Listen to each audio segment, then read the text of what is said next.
अध्यादेश के माध्यम से पूर्ववत स्थिति यथावत रखे जाने बाबत द्वारा श्रीमान कलेक्टर महोदय सिवनी मध्य प्रदेश महोदय जी निवेदन है कि माननीय सर्वोच्च न्यायालय के द्वारा विगत दिनांक 1/8/2024 को दरविंदर सिंह बनाम पंजाब राज्य के मामले में निर्णय पारित किया गया है, जिसके अनुसार अनुसूचित जाति अनुसूचित जनजाति के भीतर आरक्षण के लिए उप वर्गीकरण किया जा सकता है, जबकि पूर्व में माननीय सर्वोच्च न्यायालय की संविधान पीठ के द्वारा ईवी चिनैया बनाम आंध्र प्रदेश राज्य के मामले में निर्णय पारित किया गया था कि अनुसूचित जातियों एवं जनजातियों के बीच एक समरूपता है, सभी जातियां समान वर्ग में आती हैं, इसलिए जातियों के बीच उप वर्गीकरण नहीं किया जा सकता।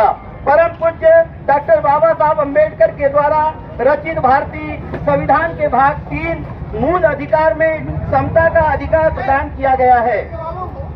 विधि के समक्ष समता अनुच्छेद 14 में उल्लेखित किया गया है और अनुच्छेद 15 में लिखा गया है कि राज्य किसी भी नागरिक के विरुद्ध केवल धर्म, मूल वंश, जाति, लिंग या जन्म के स्थान अथवा इनमें से किसी के आधार पर विभेद नहीं करेगा, किंतु भारतीय संविधान की मूल अवधारणा को खंडित करने के लिए सुप्रीम कोर्ट के द्वारा 1 अगस्त 2024 में पारित निर्णय किया गया है, जिसमें जातियों के बीच उक्त निर्णय से अनेकों मतभेद उत्पन्न होना निश्चित है।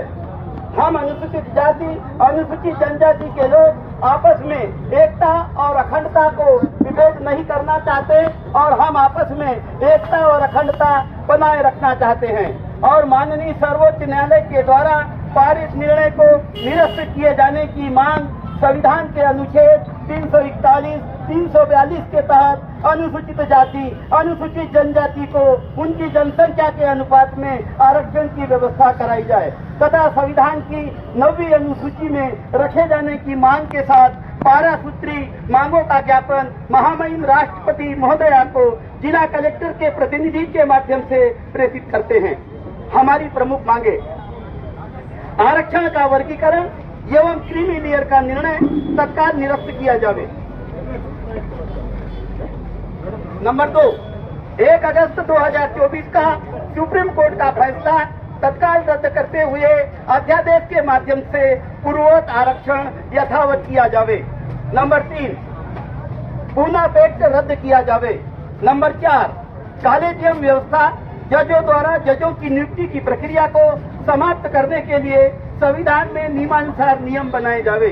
नंबर 5, जजों की नियुक्ति हेतु न्यायिक आयोग का गठन किया जावे ताकि जजों की नियुक्तियों में अनुसूचित जाति अनुसूचित जनजाति के वर्ग के समुदायों का प्रतिनिधित्व हो सके। नंबर 6, विभिन्न परीक्षाओं के लिए जो चयन मंडल का गठन किया जाता है उसमें अनुसूचित जाति अनुसूचित जनजाति समुदाय के सदस्यों को नियमानुसार नियुक्त किया जावे। नंबर 7, परीक्षा में लेटरल एंट्री की गलत प्रक्रिया को तत्काल समाप्त किया जावे एवं बैकलॉग व्यवस्था के अंतर्गत बैकलॉग पदों की भर्ती तुरंत की जावे। नंबर 8, पुरानी पेंशन व्यवस्था पुनः लागू की जावे। नंबर 9, संवैधानिक संस्थाओं का सरकार द्वारा दुरुपयोग समाप्त कर उन्हें स्वायत्त रखा जावे। नंबर 10, पूरे देश में जातिगत जनगणना कराई जावे। नंबर 11, फर्जी प्रमाण पत्र के आधार पर नौकरी कर रहे लाखों फर्जी लोगों पर नियमानुसार कानूनी कार्रवाई की जावे। नंबर 12, ठेका प्रथा समाप्त कर सफाई कर्मचारी को नियमित सरकारी कर्मचारी घोषित किया जाकर उन्हें लाभ दिलाया जावे। अतः महामहिम महोदय से निवेदन है कि हमारी उक्त सभी मांगों पर सहानुभूति पूर्वक विचार करते हुए निश्चित समय सीमा के भीतर निराकरण कर देश में करोड़ों की संख्या में रह रहे अनुसूचित जाति अनुसूचित जनजाति के हक एवं अधिकारों की रक्षा के लिए सुप्रीम कोर्ट का उक्त आक्षेपित आदेश निरस्त करते हुए पुरानी व्यवस्था बहाल की जावे। सिवनी दिनांक 21 अगस्त 2024, बहुदीय अनुसूचित जाति अनुसूचित जनजाति संयुक्त मोर्चा सिवनी मध्य प्रदेश। ये था हमारा ये ज्ञापन और हमारी 12 सूत्री मांगे।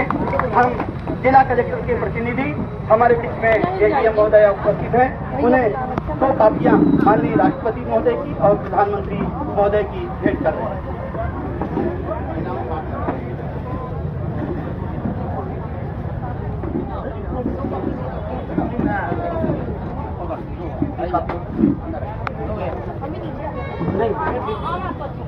नहीं वहीं तो फोटो नहीं आएगी, वहीं रहने। इधर देखो आप लोग, बस इधर खड़े हो जाओ मुँह कर। मोबाइल वाला भी